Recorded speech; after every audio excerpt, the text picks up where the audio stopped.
Hi, my name is James Shepard, and in this video today, I'm going to talk to you about the biggest mistake that I see both salespeople and offices and ISOs making when it comes to their financial model. And so this is something that I've done a lot of models. I just did a financial model video. If you haven't seen that, you can go to youtube.com/ccsalespro, and I show you kind of some different models there. But the biggest mistake I think that ISOs and smaller ISOs and individual reps make is as they get a little bit more successful in the industry and they don't need the upfront money anymore, they decide to do a residual at all cost model, and it's really not financially beneficial for them. And I'm going to show you what I mean by that today. So what we're going to do is we're going to start over here today by just putting a couple of assumptions up real quick.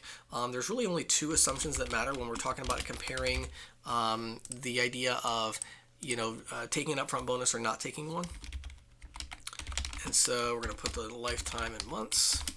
So we're going to put right here and say that, we have this individual account, right? So let's say we have an account that's got an $80 gross margin, and let's say that the average lifetime of an account for you is 22 months. So this would be some pretty standard industry stuff. So we're saying you have an account that's got $80 total gross margin, and you're going to calculate your residuals from that, and then that account's going to stick around for 22 months. This would be pretty standard stuff here. If you're really servicing your accounts, that number might be 32 or something like that, but you get the idea.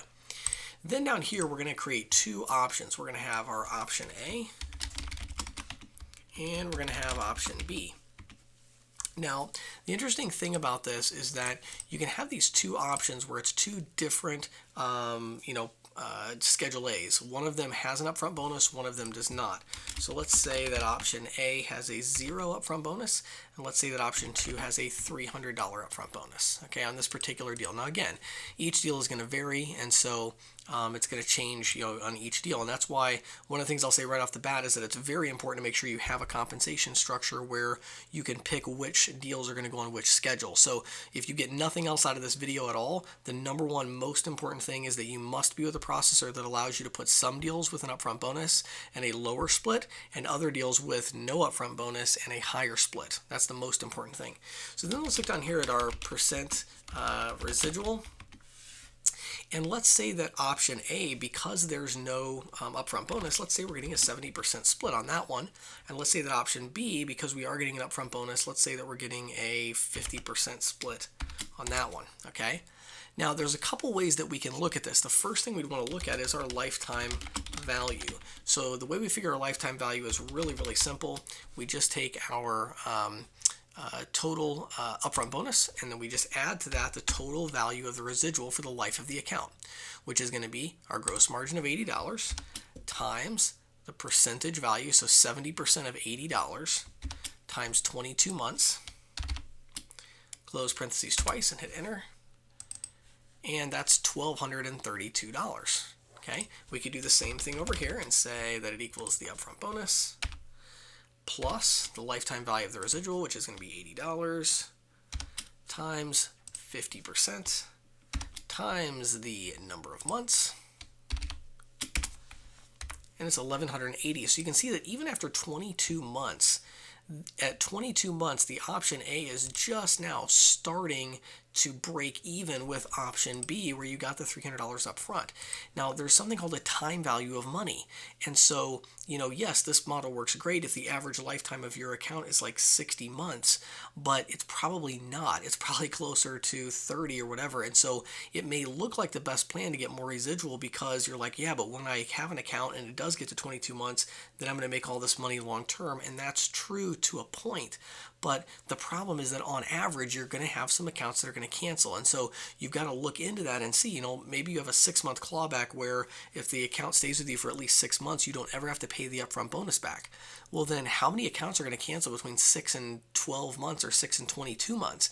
Because that's all money that you're losing that you could have had if you would have got the upfront bonus. So from a financial perspective, there's not a huge advantage to getting the straight residual split here. Now, I'll show you the other way to look at it that I think usually shocks the agent or small ISO a little bit more, and that's a couple of other things. So number one, understand that there's actually usually an investment as well. So on this straight residual plan, many times there's an investment. So let's say it's equipment cost. So maybe there's a $220 equipment cost because you have to buy the VX520, whereas with option B, they provide a free terminal and $300, right? And so now your lifetime value is going to be this minus the cost of the terminal. So now look at this. Now it got even worse, okay? Now let me show you my favorite way to do it though. My favorite way to do this is to look at it and actually compare the two by doing this. So we're going to show the difference, okay, monthly. So what I want to do here is I'm going to make a little formula to show you something. Now watch this. We're going to take $80 gross margin, okay, times option A percentage minus option B percentage, okay? So you can see here that by taking option A versus option B, you're getting $16 a month extra, okay? Now, what that's doing though is, of course, you're losing, let's see here, we'll do it this way minus this one. So you're losing $300 in exchange for 16 bucks, okay? So here's the question. The way to phrase the question when you're looking at these two plans is really this. Is it worth giving up $300 today in exchange for $16 a month for a period of whatever? You know, maybe it's 22 months, maybe it's 60 months, but maybe it's 7 months or 8 months, right? And so looking at it this way, I think might skew your thoughts a little bit. And I'll tell you a couple reasons why this is a big mistake that ISOs make. You know, a lot of times what happens is an ISO will say, no, we don't need any upfront bonus money because we want to build up our residuals, okay? But then they try to recruit reps. Well, they don't have enough cash flow to pay a nice, healthy upfront bonus. And so if you did this other plan here, option B, and you're getting $300 up front, you might be able to bring on inexperienced sub-agents and pay them $150 a deal, and you're still pocketing $150, and your residual is really pretty close to the 70% split anyway, you know, and so now all of a sudden you've got a stronger way to go after the rep and provide more money to them. Or maybe you're buying leads. Well, now you can invest that money to buy more leads. And so my point is basically this. If you had that $300 up front, not to mention you're also having this $220. And so when you look at this, you really got to say it's actually that plus whatever this initial investment cost is. So really, this plan over here is actually $520 cheaper, okay? And you're only getting 16 bucks a month in exchange for giving up $520. So comparing it this way, I hope will kind of enlighten you a little bit on thinking through this. Now let's look at a couple of other options though. What if you have an account that has a $200 gross margin?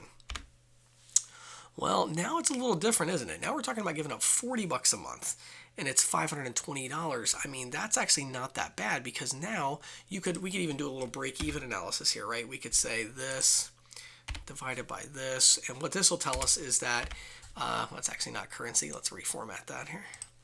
So what this will tell us is that this is the number of months before option B becomes the best option. So if you have a merchant doing $200 a month in gross margin, this analysis tells us that that as long as the merchant stays for 13 months on average, you're better off taking option B. But on the flip side, what if you have a small merchant that only has a $50 gross margin? Well, now that merchant would have to process with you for 52 months before it makes sense that you gave up the upfront bonus. So that's really it for today. I just wanted to kind of show you this. And again, the answer isn't clear. I'm not saying you should always take an upfront bonus, but don't discount the value of the upfront bonus for a couple reasons. Number one, there's no matter what your plan is, there are going to be some deals that are going to make more sense to do a upfront bonus and a smaller residual split, whether that's your smaller deals or whatever, okay? Secondly, if you're selling via sub-agents and you could leverage that money, that cash flow to give them leads, to pay them an upfront bonus or whatever, that's going to be highly beneficial to you. Now, if you have questions about this, email me, james@ccsalespro.com. I'm always glad to talk with agents, help you understand your commission a little bit better. Maybe I can point you in the right direction with that. If you're an ISO looking for some consulting to figure out how to structure your compensation, happy to help you there. I've done a lot of models with that. And lastly, if you go to instantquotetool.com, instantquotetool.com, start a free trial. I've got a ton of, like 10 hours of training there for free on your free trial. I've also got a tool there where you can add all of your different programs for the different processors you work with, some of them straight residual, some of them with an upfront bonus, and you can actually see the difference on a deal-by-deal basis as you're going through it and pick the right program based on the compensation and the return on investment. So it's a really unique tool that way because it just in real time compares all the different programs that you have. So check that out. My name is James Shepard. Thanks for watching this video. Hope you have a great day.